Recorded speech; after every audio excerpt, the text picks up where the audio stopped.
It is 7:07 and it is time for Chop Chop with Chef Nazim.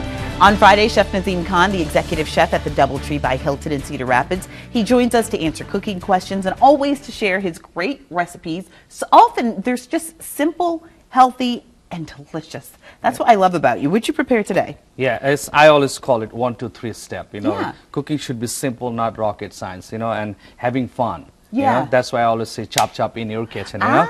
So it is very simple. Holiday coming up, people wanted to have nice hors d'oeuvres, passing cold, hot. You name it. So cold. I didn't do the bruschetta, but I did cold turkey crisp one. And I did also potato croquette. Okay. So this one is very simple to eat. You can pick one and eat. Okay. And so from a hot stage to keep it cold for your guest. But what I did to get the bread crusty outside, I had lightly mayonnaise brush outside. So when you pan fry them, when you pan fry them, what is mayonnaise? It's egg egg and oil. Okay. So what that does is kind of gives a nice crusty crust outside, and then in a low heat. So what that does is melt your cheese, and I have the green stuff is a chimichurri aioli. So I make the chimichurri sauce. One of the show I showed already, the chimichurri sauce is a Brazilian steak sauce. Okay. So it's all fresh herbs, cilantro, oregano, parsley, rice wine vinegar, salt, pepper, sugar, and you blend it, and then you fold them into the mayonnaise, and then turkey and some Swiss cheese, pan fry them, cheese get melted, cut it as a square piece, so it's a bite-sized hors d'oeuvres for your guests when they come in. So good, and most people have plenty of leftover turkey.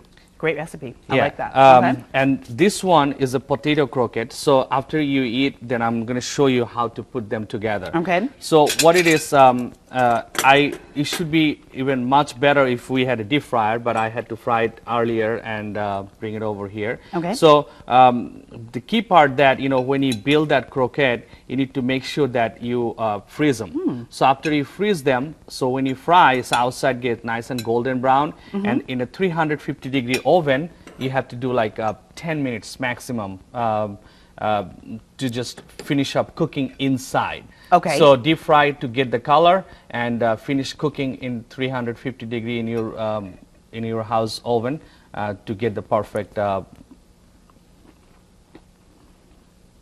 Onions? no. Delicious. Yeah.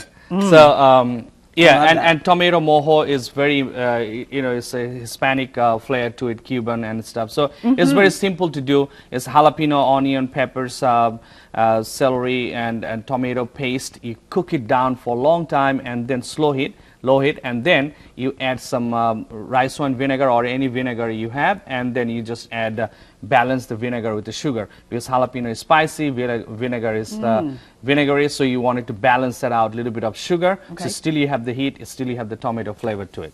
Okay, so that how do you get that filling in there with the round balls? Yeah, it is very important. You always wash your hand. It's very important in the kitchen. So you just make it a ball, or you scoop it out with the ice cream scooper, so that way you're all of them are the same size. Oh, okay. Then you just push it down, make it a hollow, right? And then you put cheese, the one you have that is like taco meat or any sort of meat filling that you wanted to do. Dark chicken is up to you, or even for vegetarian tofu. So then when you do that, you kind of seal them. See, just make sure you seal it. Okay. So when it's sealed done, then you just bring it back. Then you can roll it, and then your roll is done. So, and then if something get busted out, you can put a little bit of mashed potato, kind of cover that up. Okay. So, and after you roll, it's a breadcrumb breading procedure. It's very simple: flour, egg, breadcrumb. It's not only for a croquette, for a fish, for your steak, for your fried chicken steak. Flour and breadcrumbs? I thought it was either or. Yeah, flour, egg, and breadcrumb. Okay. If you do like southern style deep frying chicken, so that is like flour, egg, and flour, egg. So just alternate that. You don't need a breadcrumb. Okay. So, but this is a croquette. Is a French and a Spanish or even Italian. They do that too. They have like flour, egg, breadcrumb. If you need like breaded, chicken and stuff. So we did like chicken Milanese and stuff like that, one of the show. So lightly coated with a flour, then you drop it, then you roll that. Okay. When this is done with egg, and then you bring it to a breadcrumb. And then you freeze them. Then you freeze them. And you said for about how long do we freeze them? Yeah, freeze it for like until it gets solid. So it's like 4 to 5 hours. Okay. So when you freeze them, so what that does is like a solid rock ball, and then your deep fryer is 350-degree temp. Home is smaller deep fryer, so you drop it for like 3 minutes max, because in 3 minutes your breadcrumb would be nice and golden brown like that. Okay. And then you just finish cooking because inside is still frozen. So you have to finish cooking inside the oven, 350-degree temperature in the oven, and then you will do like 10 minutes maximum. You'll see like inside nice and cheesy, but cheese is not coming out because of the mashed potato outside, and nice and crispy golden brown or your bread. You make it seem so easy. You got any specials going on this weekend? You know, specials every weekend. You know, we have a concert going on in US Cellular Arena, so we have a prefix menu for that. So that is a with wine pairing with the $35 menu. You cannot beat it. So. Love it. Okay, Chef, thank you so much. You're welcome. All right, if you have a cooking question for Chef Nazim, you can always email us or you can Facebook us. Chef will answer your questions right here live on the air.